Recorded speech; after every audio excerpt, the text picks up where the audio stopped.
Chapter 3 Karma Yoga, the Yoga of Action. Doctrines of Sankhya Yoga. Pandit heard and praised, learnt the eternal truth, but a question he raised. Pandit said, Arjun stood in war. Wisdom Krishna was imparting, of action and meditation of soul, how the two are matching. Lord Krishna tells him to fight, wisdom of the soul as well. It confuses me, my Lord dear, how are the two equal? Shri Prabhuji said, Dear Pandit, Arjun too was in such a plight. If meditation is nobler, why you impel me to deadly fight? Thy doubtful speech, O Lord, I am unable to comprehend. Tell me one thing certainly, which way shall I find the better end? If meditation with firm mind is higher, why should I act? Lord saw his curiosity, further cleared the concept. Answer of Lord Krishna clears all doubts of the mind, unique teachings of Karma Yoga for benefit of mankind. Two schools of thought Lord told, society follows and reveres. Wise cling to yoga of wisdom, to Karma Yoga yogi adheres. But work is must in any case, work none can really shun. Wisdom alone serves no purpose, nothing is gained sans action. In no way can embodied beings escape from action. None can remain without work, not for a moment even. For thought is also an act in fancy. He is not the renunciant, all works who renounces, gives up works of senses, but the mind lost in worries. Hypocrite is such inept person, not at all a renunciant. Immature is he who views yoga and wisdom different. No action is without wisdom, no wisdom sans action. One who knows this truth indeed is the wise person. Know what makes karma and the Karma Yoga different. Karma Yoga is doing of karma without any attachment. With senses subdued and self-detached, senses do all actions. Such action is Karma Yoga, say the wise persons. Keeping the body busy in work, the mind in meditation. One who masters the art of Karma Yoga attains salvation. Karma takes to bondage, Karma Yoga leads to salvation. Karma Yoga is the triune of action, detachment and meditation.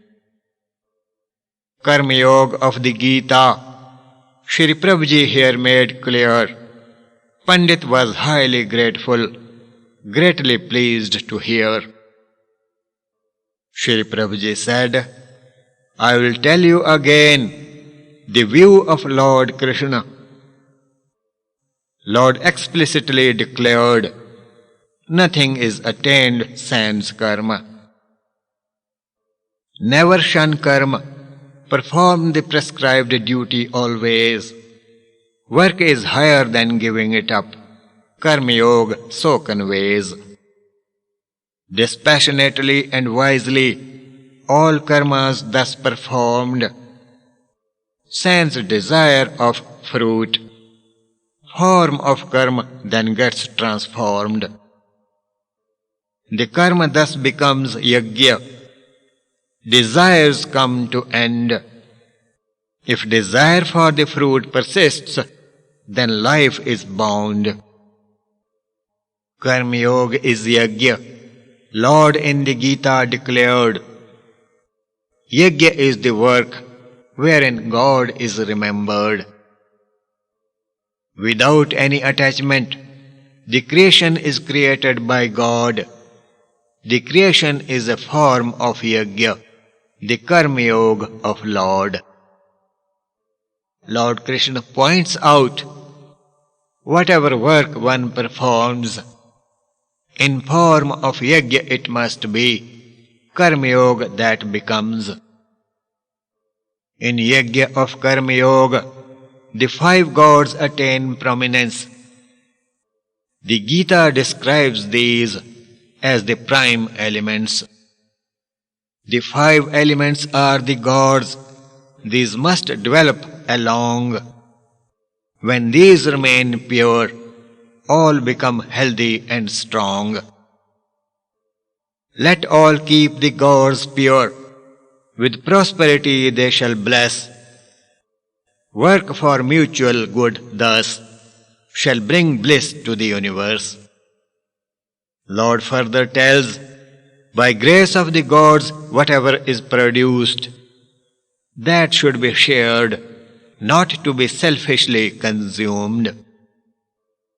The 5 elements, the earth, water, fire, air, and ether, are called the gods, for they are life-giving. Note, the Gita tells to save them from pollution and maintain their sanctity for better health and all-around development of all beings. Selflessly who works, on God continually meditates, the Supreme Soul he realizes, the best use of life he makes. Ancient saints like Janak attained bliss by karma alone. By working for good of all, became yogis well known. What the great people do, the others follow suit. Exemplary must be their works for the multitude. Nothing in the 3 worlds for me left to attain. Nothing I need to do, yet earnest in works ever I remain. If I ever cease to work, the world will come to a great loss. People look to me for guidance, all they will sink to sloth. Common people do all works by being attached. Wise people do the same works by being detached. A special thing Lord mentioned here as a word of caution. Don't disturb the busy, simple, passionate person. Pandit couldn't comprehend. He raised a question. Why not to impart wisdom to a passionate person? Shri Prabhuji said, we shall study in the Gita ahead. It teaches Sattvic, Rajasic, Tamasic, the 3 nature-born qualities.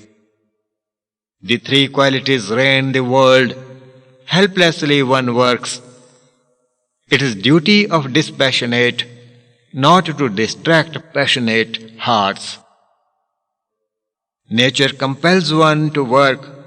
Any restraint would be vain. Pandit was listening very carefully. He asked again. Pandit said, 2 kinds of men I heard. A question does arise. How the dispassionate too sinks in the world at times. Shri Prabhuji said, Arjun too had put up this question. How even against the will one resorts to sin? Listen to the answer of God, a treasure of wisdom indeed. No wisdom is greater than this. Pandit, here you heed. In the form of desire and anger, man has vicious enemies.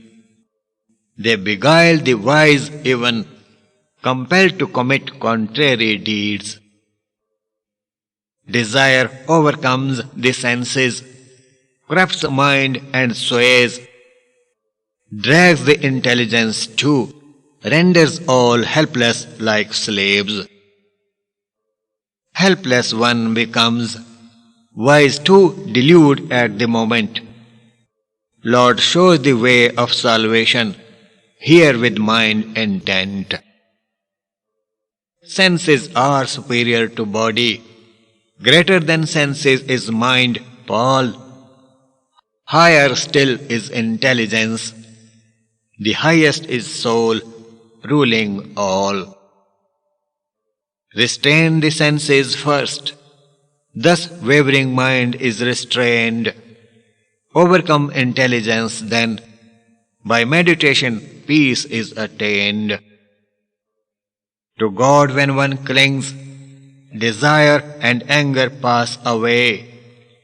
Self-governed one becomes, keeps the enemies at bay.